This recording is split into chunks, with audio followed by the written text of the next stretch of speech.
Tällä kysymyksellä en halua mitenkään arvostella tai arvioida, mutta minua on hieman hämmentänyt, kun teidän koulutustaustanne on verrattu. Ja en nyt sano, että juristin koulutus tai lakimiehen koulutus on mitenkään erinomainen presidentin taustakoulutukseen, mutta olet hyvin monenlaisissa tehtävissä ollut ja minua kyllä hämmensi tämä muodollisen koulutuksen vaatimattomuus.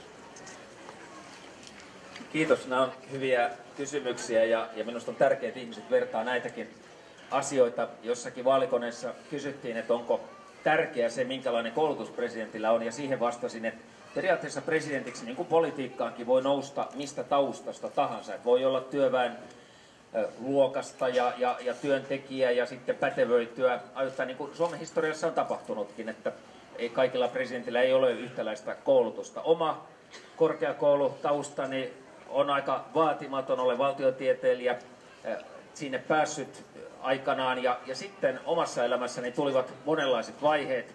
Tuli näiden uusien ympäristöliikkeiden nousu ja perustaminen ja sitten erilainen kirjoittaminen. Julkaisin omakustanteena ensin Interrail-oppaita ja sitten aloimme tehdä lehtiä ja sitten huomasimme, että se alkoi kasvua. Meille tuli itse asiassa tämmöinen yritys, jossa oli 20 henkeä töissä ja nyt myöhemmin olen tajunnut, että vietin 10 vuotta elämästäni pienyrittäjänä, mutta silloin sitä ei kutsuttu pienyrittämiseksi. Se oli kuitenkin tällaista omien työpaikkojen luomista ja niiden ihan tavallisten vaikeuksien kanssa kamppailemista, mitä pienyrittäjillä on.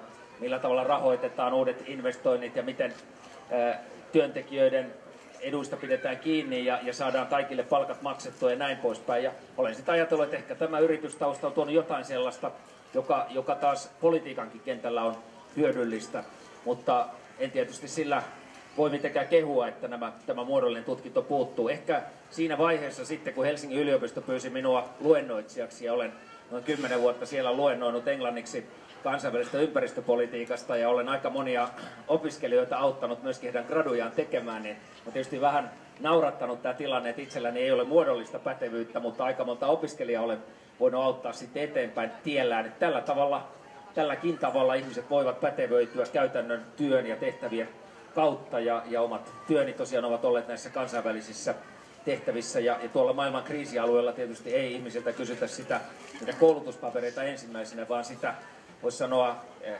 käytännön kykyä toimia aika vaikeissa ja monimutkaisissa tilanteissa ja ehkä juuri näihin rauhantyöasioihin ja muihin, niihin ei oikein koulutusta ole olemassakaan, että olen huomannut hyvin erilaisella taustalla ihmiset tuolla maailmalla näissä asioissa liikkuvat. Kiitos kysymyksestä.